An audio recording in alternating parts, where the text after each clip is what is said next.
Sudahnya saya menurut surat pemberitahuan bahwa paspor saya sudah dicabut dan saya kehilangan kewarganegaraan. Seorang eksil Sudaryanto bercerita mengenai perjalanan hidupnya yang tidak bisa pulang ke Indonesia di depan Presiden Jokowi.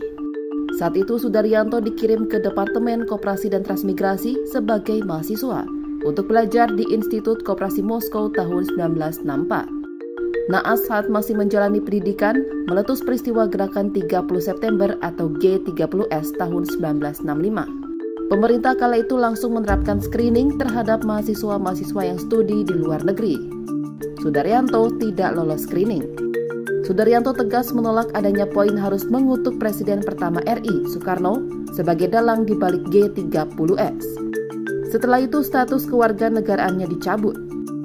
Sudaryanto menetap di Rusia hingga memiliki 3 orang cucu. Pak Sudaryanto dulu juga sama, dikirim oleh negara dari beasiswa.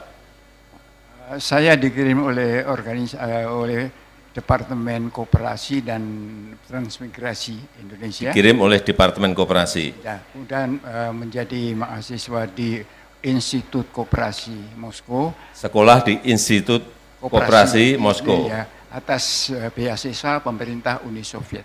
Oh, yang memberikan beasiswa pemerintah Soviet. Ya. Oke. Terus? Terus setelah terjadi peristiwa 65, karena saya tidak memenuhi syarat screening, pada itu dilakukan karena di sana ada poin bahwa harus mengutuk Bung Karno. Ini yang langsung tidak saya terima. Dan akhirnya dalam seminggu sesudahnya saya menurut surat pemberitahuan bahwa paspor saya sudah dicabut dan saya kehilangan kewarganegaraan.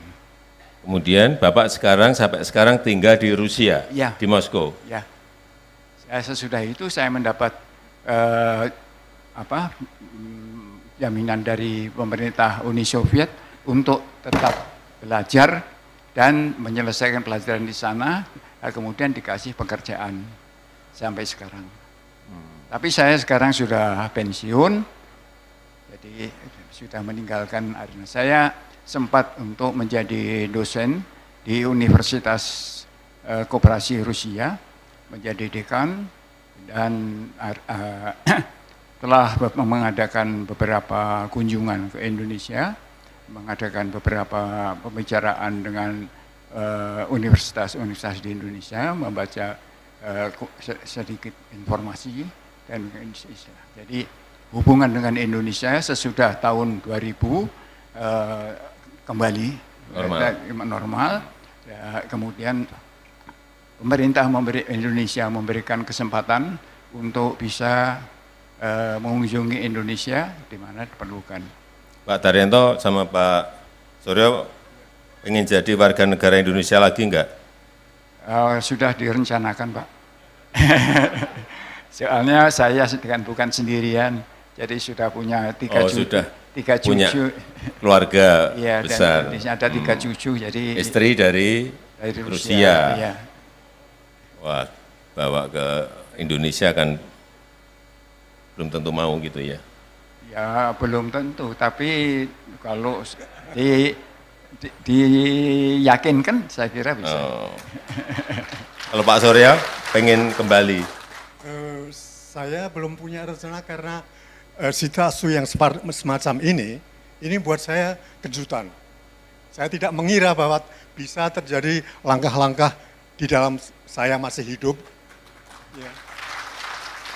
Terus terang saja, ini adalah suatu saat yang bersejarah, bukan saja buat saya sih sudah bukan apa-apa lagi. Yang terutama yang dari buat generasi muda. generasi muda. Iya.